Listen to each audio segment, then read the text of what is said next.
Hello, I'm the Nostalgia Critic. I remember it so you don't have to. And welcome to another rendition of Raiders of the Story Arc.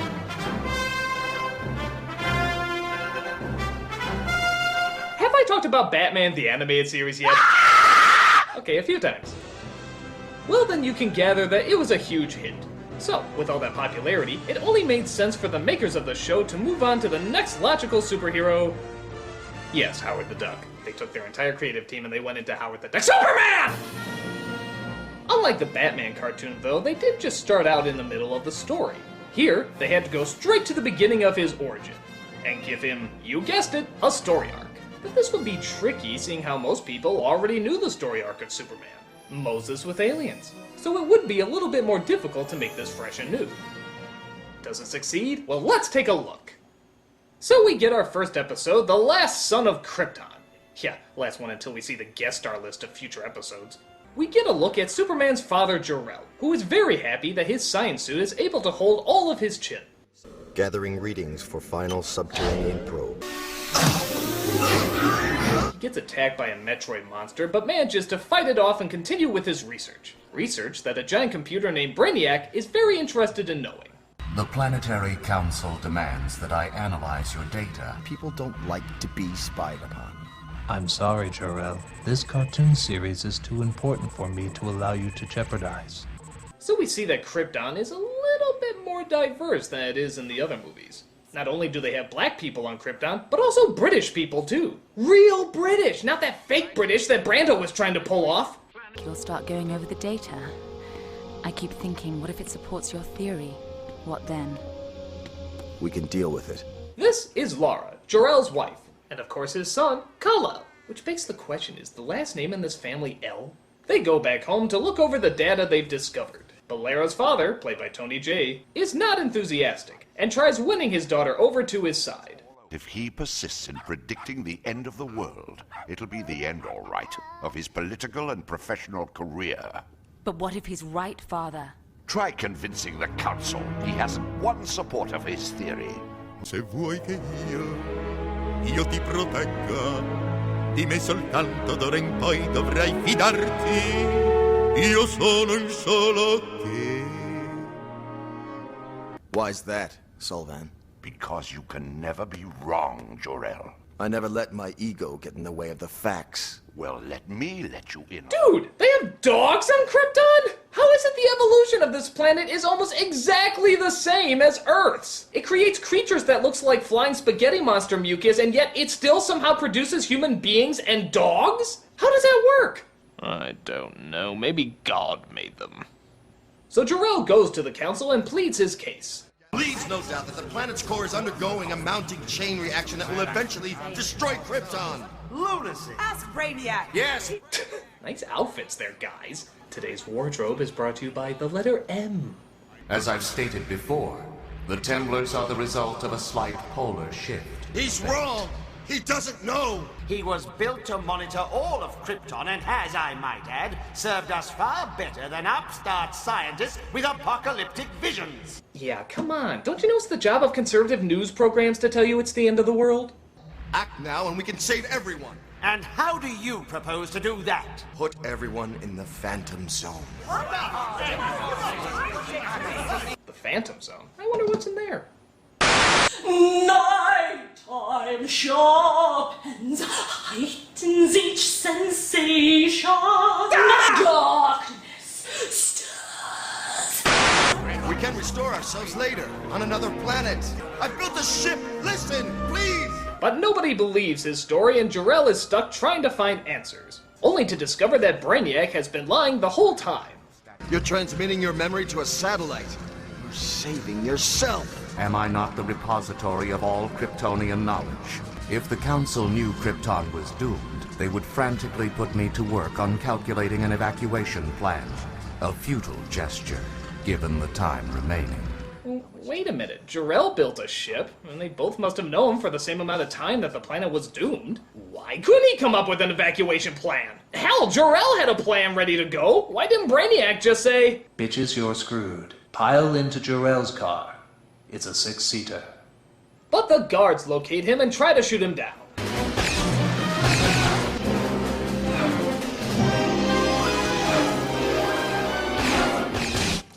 would say that this scene is ripping off Judge Dredd, but that would imply that somebody actually saw Judge Dredd.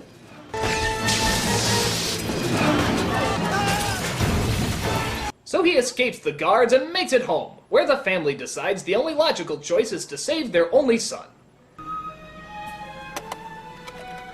Lara, I could send you with him. There's a risk, but if I have time to recalibrate the course... No, my love. I'm staying with you. I'd much rather risk my baby boy being sent into a dangerous world with no adult than leave your side, my love. Farewell, Krypton. So Brainiac takes off, as does Kal-El, and the planet meets its timely demise.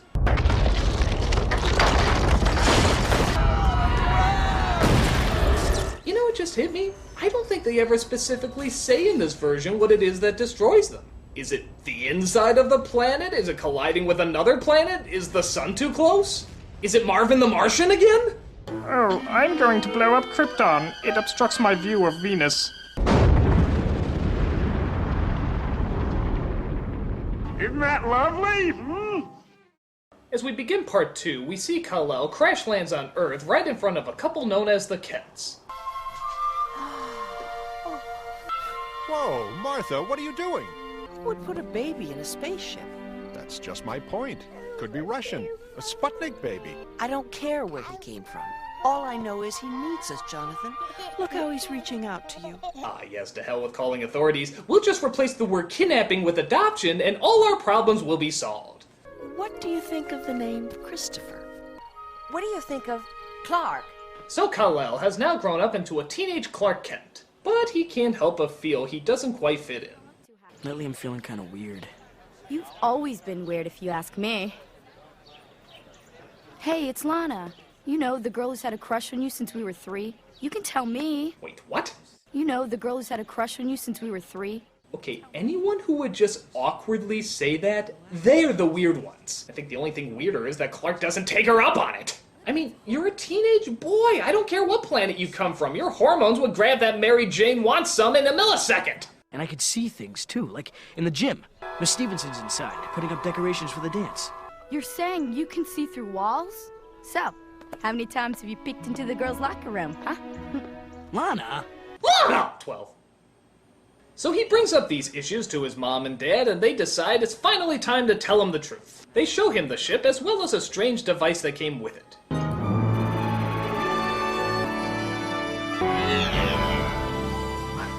Hello, son. You've activated the message we placed in your escape rocket. We are your parents. No, it can't be true. You are the sole survivor of Krypton, a planet similar to Earth in many ways. This was our... What? Oh, sorry, son. Advertisements. You may have already discovered that you are much stronger and faster than a normal human being. It will give you abilities that no other human has. You may also notice your voice getting deeper, sporadic hair growth, and people's inability to recognize you if you wear glasses. I'm not a freak. I'm not. Clark, come back. The least you can do is not run like a complete pussy. You freak. But he discovers more of his powers and figures out that being a freak is, well, freaking awesome. Oh, Clark. It's okay.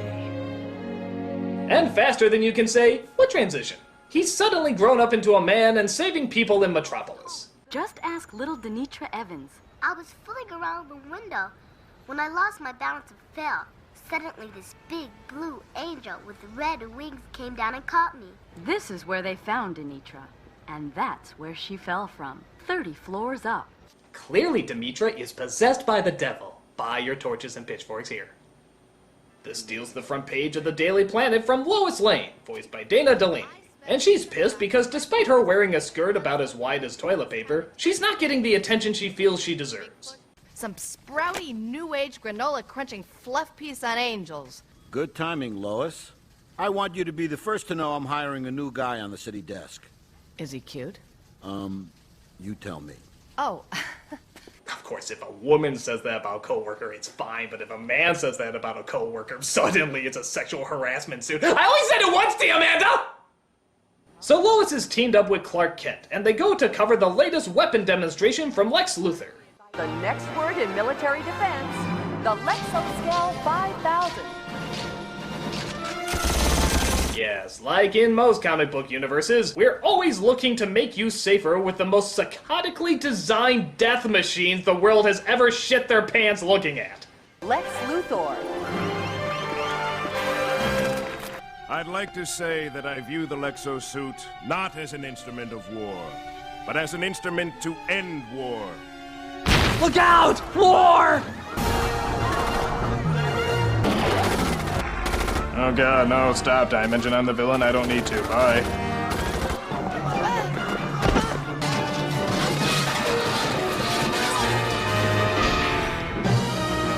Alright, you get one, but I never want to see you in trouble again. Got it? I'm gonna hold you to that. Never, ever again! So the villains tried to destroy another plane to get Superman away from them, as this begins our third part of the story arc. Whoa, wait a minute. No wonder the plane went down so easily. Half the equipment isn't there! Everyone always wants to fly southwest, but then when you see where they cut corners... Of course he saves the plane and a... mime. Thank God. And all of Metropolis is amazed. Where did he come from? What does he want? Look who I'm asking. Nice S. I know, I heard it too. Here's a clip of something awesome to offset it. Better? Okay. So everybody wants the story on Superman, and Clark is wondering what's the best route to take. Suddenly people are calling me Superman. They want to know everything about me. Some are even afraid of me. You'll always be Clark Kent. Superman just helps out now and then. Still, it wouldn't be bad if people knew a little more about Superman. I don't want anyone thinking you're like that nut in Gotham City. You know, Spider something. So Superman decides to give the story to Lois in a not-so-subtle way. Excuse me, Miss Lane. I believe I'm the one you want to talk to. Where are you? Just hang on. It's okay! I learned this by watching my parents! We just call this an adoption instead of kidnapping and everything will be fine! As far as I've been able to piece together, I'm the last survivor of a planet called Krypton. Krypton. Uh-huh. All I ask is that you tell the truth about me. And that is? I'm not here to scare anyone. And if they ever make a movie about my life, don't hand it to the guy who directed 300. I saw Sucker Punch. It was bad. So Lois prints the story and people get the info they've been looking for. But there's still the issue of Lex's missing suit, which Clark now thinks might have been planned so that the Pentagon would pay even more money for Lex to make an even larger one. When all is said and done, this could net you a multi-billion-dollar windfall. You're very amusing, Mr. Kent, is it? Nice work, Smallville. You're only the second person I've ever seen get under Lex's skin. Who's the first? Me, when I dumped him. Whoa. Ancient history. Anyway, what makes you think No. No. You go back to dating Lex Luthor. Tell me everything. Give me all the details. You can let me know. He's bald down there, right? So Lois goes to do even more research aboard one of Luthor's ships. She gets talking with one of the heads of the ship, played by Malcolm McDowell. You must know there's a trade embargo between the US and Casnia. We're part of a diplomatic envoy trying to restore friendly relations. I'd be more than happy to answer any questions that you might have. Oh, damn it, Frank. Could you open that door any wider? I can think of some doozies. I'll bet. It's okay. We'll just say it's an adoption.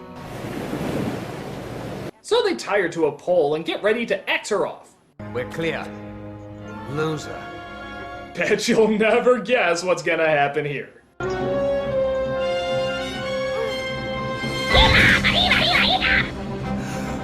guess the S on his shirt stands for Speedy Gonzales. Underlay.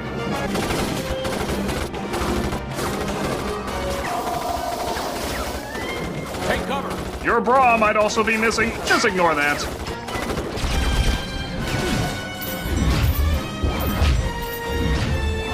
Oh, yeah, they got that angle because it was so important to the story. No, really, I swear, they got that angle because cinematically it just works so much better. It was much more compelling. I mean, what other reason would they possibly... You can't even hear me anymore, can you? Yeah, well, let's try this. Ha! That'll teach ya! So long, sweetheart. Mimi.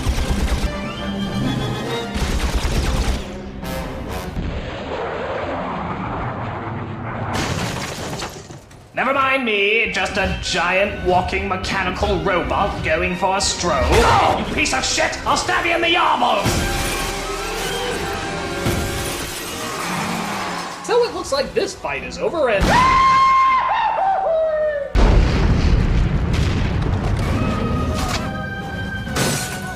I'm going to the SUB.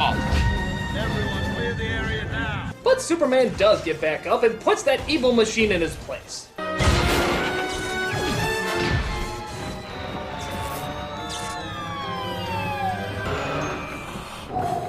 Asshole! So Superman saves the day, but there's still no evidence leading directly back to Luthor. But that doesn't stop old Soup from paying him a visit. You see, Superman, I own Metropolis. My technology built it, my will keeps it going, and nearly 2/3 of its people work for me whether they know it or not. Even you have to admit it's a model of efficiency. Huh, it's like Donald Trump, only he knows he's evil. Why don't you float on in and we'll discuss it? Say something! I'll be watching you, Luthor. Though our designs may vary, our voices might change, and we may even work in a few swear words every now and again, I'll be watching you for a long time. Hey, look! There he is! So Superman flies off into the night and everybody cheers. The end. What the fuck? What's with the walking clitorises? Not a digger!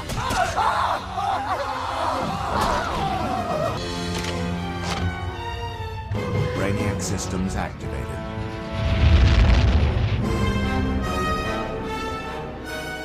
Well, I'm sure he's just going to enlighten people of the Kryptonian culture in a peaceful manner. So that's the Superman animated series story arc. How does it hold up?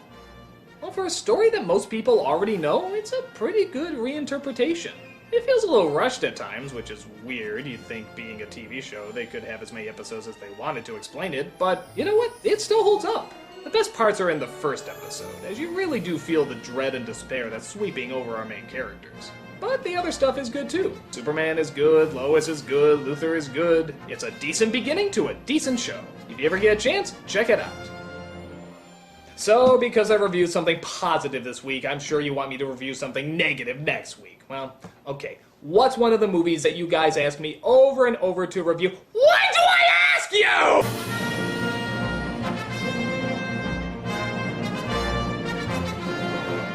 Superman, Superman, does all the things super people can. Fly around, catch a plane, navigate Loki from Lois Lane. Silence the senses, abandon their defenses. Niente male quella S.